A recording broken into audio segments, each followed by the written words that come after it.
Hello, I'm Archie Luxury and welcome to the program, fuckers.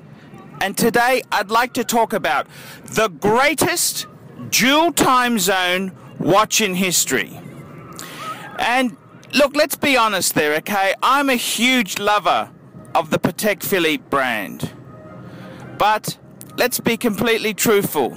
Patek Philippe, it's a rich person's watch. It's for rich fuckers who don't need to work. And, you know, the world time is a classic, and that was one fantastic solution for multiple time zones.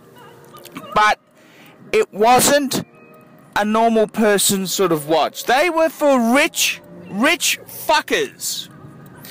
And, you know, the closest watch that comes to this genre, it's the watch for the working professional. It can be no other than the Rolex GMT. And the Rolex GMT, it's one of the greatest time-telling pieces for multiple time zones. And, I mean, with the GMT, with the rotating bezel, it's really it's more than just two zones. You can adjust it on the fly. And when I say on the fly, it was designed with Pan Am pilots in place. Now, Pan Am, that's that airline. That was the American national carrier, Pan Am. Unfortunately, Pan Am no longer exists today because of the way the airline industry is. It's Pan Am had a lot of first airline to use a 747. Lot of firsts, and they were a hugely successful company for a long time, market leaders.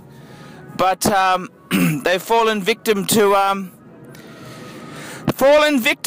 price cutting, discounting, and shitty service. And Pan Am went bankrupt, guts up, in the early 90s, 1991.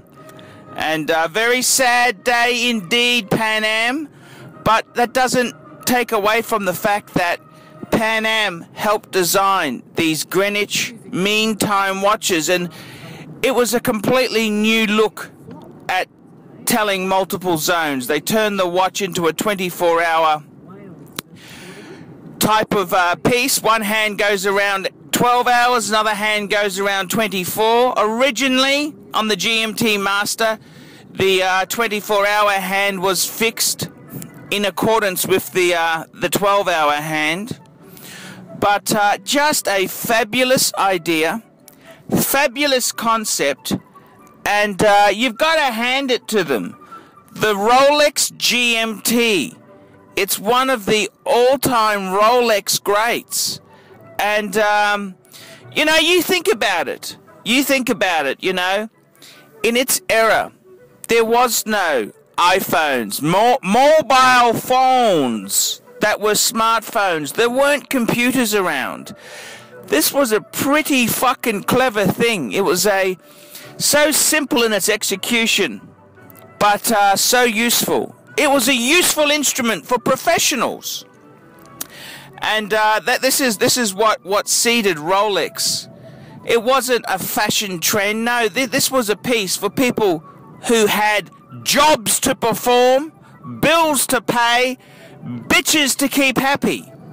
And the Rolex GMT, one of the all-time greats. And I